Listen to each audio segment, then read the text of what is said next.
Happy birthday.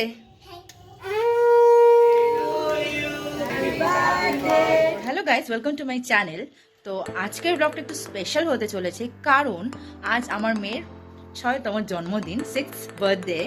তো আজকের ব্লগটা কিন্তু স্কিপ না করে পুরোটা দেখতে থাকো, ঠিক আছে? তো সকাল সকাল উঠে পড়েছিলাম একদম, আর ওয়েদারটা এত দারুণ লাগছিল কি মহারানী বলবো। উঠে ঘুম থেকে উঠে ব্রেকফাস্ট করে এখন বসে আছে। এই যে হ্যাপি বার্থডে। তারপরে চলে এলাম সকাল সকাল রান্নাঘরে, একদম পায়েস রান্না করতে মেয়ের সকাল জন্য। সকাল মেয়ে একটা গিফট পেয়ে গেছে, আমাদের বিল্ডিংয়েরই একজন দিয়েছে ওকে, ফ্ল্যাটেরই একজন অ্যাপার্টমেন্টের। তো এই যে এই একটা সোয়েটার সুন্দর, আর সঙ্গে এই টুপিটা অসাধারণ হয়েছে দেখতে, মানে সাদা তোমার ভীষণ ফেভারিট একটা কালার, আর খুবই সুন্দর চয়েস করেছে সোয়েটারটা। দেখো কি সুন্দর বাটারফ্লাইয়ের মোটিভ করে এখানে, বেশ সুন্দর। তো দেখো পায়েস রান্না করছি আমি মেয়ের জন্য। তো মেয়ের জন্মদিন উপলক্ষে একটা পার্টি রেখেছিলেন দুপুরে প্লাস রাতে। তো দুপুরবেলার আয়োজনটাই হচ্ছিলো, সব কাটাকাটি হচ্ছিলো, আমরা সবাই বিল্ডিংয়ের সবাই মিলে কাজ করছিলাম। তো এই দেখো ডিম সিদ্ধ টিদ্ধ করা হচ্ছিলো। তার মধ্যে আমাদেরই অ্যাপার্টমেন্টে আর একজন আমার খুব প্রিয় মানুষ অর্পিতা, ও এসেছিলো আমার মেয়েকে গিফট দেওয়ার জন্য। তো এই দেখো গিফটটা এত সুন্দর হয়েছে, শীতের জন্য একদম পারফেক্ট হয়েছে জামাটা। তারপরেই চলে এসেছিলো মেয়ের খুব প্রিয় একজন দিদি জিয়া। তো জিয়া ওকেও গিফট দিল, তো সেটা পেয়ে তো আমি ভীষণ খুশি হয়ে গেছিলো গিফটটা পেয়ে। তো তারপরেও আবার কাটাকুটি চলছিল, কারণ বিকেলবেলারও আয়োজন ছিল।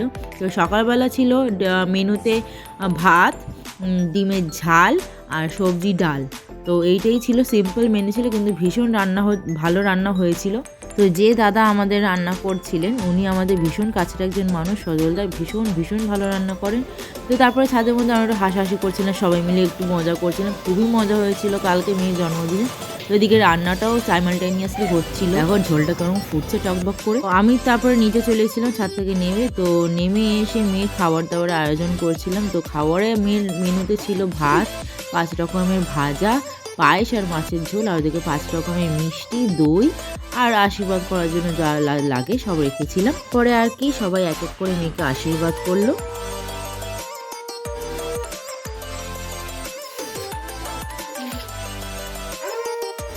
এই যে আমার মা প্রথমে আশীর্বাদ করে নিচ্ছে তার নাতনিকে, তারপরেই আমার মেয়ের ঠাম্মি তাকে আশীর্বাদ করে নিচ্ছে। ওর ঠাম্মি আর দাদু তোমাদের আগের দিনই বলেছিলাম স্পেশালি ওর জন্মদিনের জন্য এসেছিল।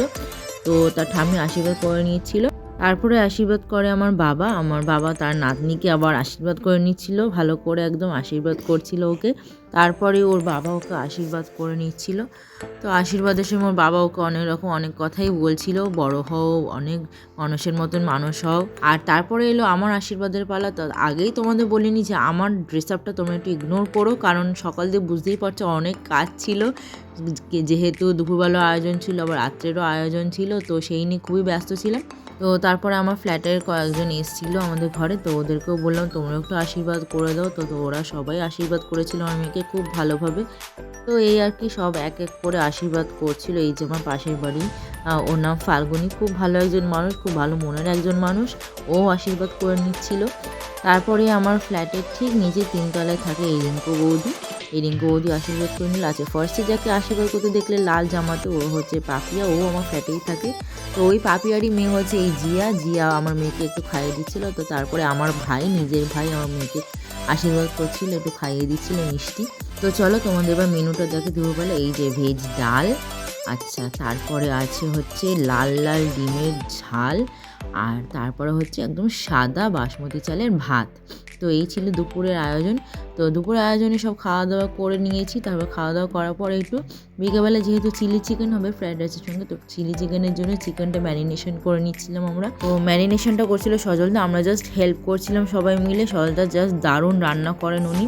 আচ্ছা, তো তারপরে দুপুরবেলা একটু রেস্ট নিয়ে আমি আর বর বেরিয়ে পড়লাম মেয়ের কেকটা আনার জন্য। তো কেকটা আনতে যাচ্ছিলাম শখের বাজারে। তো শখের বাজারে যাওয়ার পথে এত দারুণ একটা বিয়েবাড়ি গেট করেছে জাস্ট বলার নয়। তো দেখো শখের বাজারে এসে চলে এলাম মিয়া আমরেতে, আমাদের সবার পছন্দের মিয়া আমরে। তো ঢুকেও পড়লাম, এত দারুণ দারুণ স্টক থাকে, মানে সবসময় আমি জানি না কোথায় কীরকম স্টক থাকে মিয়া আমরেতে, কিন্তু বেস্ট স্টক আমার মনে হয় এই শখের বাজার মিয়া আমরেতেই থাকে। দোকানটা যথেষ্ট বড়, এই মিয়া আমরের দোকানটা শখের বাজারে যে ব্রাঞ্চটা রয়েছে। আর আমার মনে হয় তোমরা যখনই যাবে তখনই তোমরা ভালো কেক পাবেই ওখানে। খুব দারুণ দারুণ ডিজাইনের কেক থাকে ওখানে, অনেক স্টক থাকে ওখানে। তো ওই কেকগুলোর মধ্যে থেকে এই কেকটা আমাদের খুব পছন্দ হয়েছিল মেয়ের জন্য, তো এই কেকটা নিলাম। তো ফেরো পথে বর বললো যে একটু ডাল বড়া খাবে, তো হ্যাঁ নিয়ে নাও। আমরা দুজন ডাল বড়া খেতে খেতে বাড়ি চলে এলাম। এসে তৈরি হয়ে দেখো মিয়া আর আমি আজকে একটু টুইনিং করছিলাম। তো বাড়ি এসে দেখি এই যে চিকেন পকোড়া ভাজা হচ্ছে, প্লাস এদিকে সব চিকেন যেগুলো মাখানো হয়েছিল ওগুলো রয়েছে, আর আমার বর এখানে সব পেঁয়াজ কাটতে বসে পড়েছে।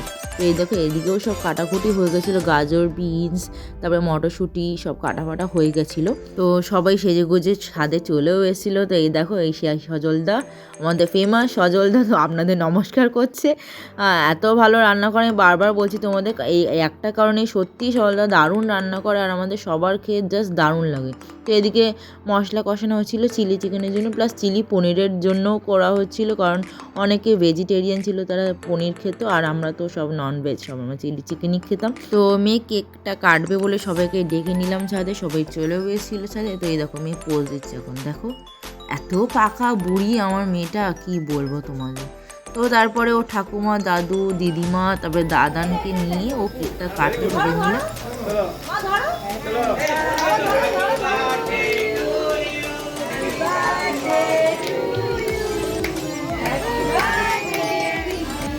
Happy birthday to you. কেকটাকে প্রথমে ও দাদুকে খাইয়ে দিল, তারপরে ঠাম্মাকে খাওয়ালো, তারপরে দিয়াকে খাওয়ালো, দিদিমাকেও দিয়া ডাকে, আরও দাদানকে খাওয়ালো, মানে আমার মা বাবাকে খাওয়ালো। তো খাওয়ানোর পর তারপরে ওর বাবাকে খাওয়ালো, আমাকে খাওয়ালো কেকটা, তারপরে সবাইকে খাইয়েছিল কালকে কেকটা, মানে কেটে কেটে কেটে কেটে সবাইকে খাইয়েছে, ও নিজের হাতে করে সবাইকে খাইয়েছে, তোমরা জাস্ট খালি দেখো। তো আমার মা ওকে একটু হেল্প করছিল কেকটা কেটে দেওয়ার জন্য, মা কেকটা কেটে কেটে দিচ্ছিলো, আর ও সবাইকে খাইয়ে দিচ্ছিলো। তোমরা দেখো, একটু এনজয় করো।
যেমনটা তোমাদের বললাম, ও সবাইকে ধরে ধরে খাওয়াছিল, যে না খেতে হবে, সবাইকে খাইয়ে দিচ্ছিল কেকটা।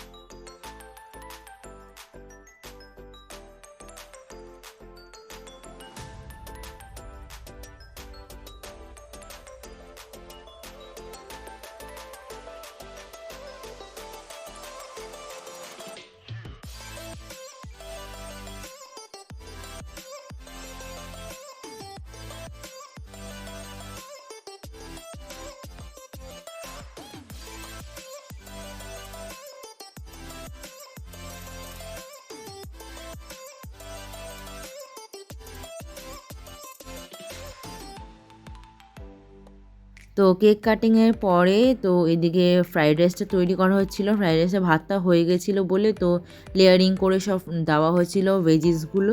তো এখানে ওই তিনজনে মিলে, আমার ফ্ল্যাটেরই তিনজনে মিলে সব করছিল, সঙ্গে সজলদা ছিলেনই কনস্ট্যান্ট। তো অনেকটাই রাত হয়ে যাওয়ার জন্য সবাইকে খেতে বসিয়ে দেওয়া হয়েছিল। তো সবাই খাওয়া দাওয়া করে বলেছিল খুব ভালো হয়েছে রান্নাবান্না। তো সেটা শুনে আমার সত্যিই ভালো লাগছিলো। আর আজকের ব্লগটা যদি তোমাদের ভালো লাগে তাহলে অবশ্যই লাইক, কমেন্ট, শেয়ার করে দিও। By everyone.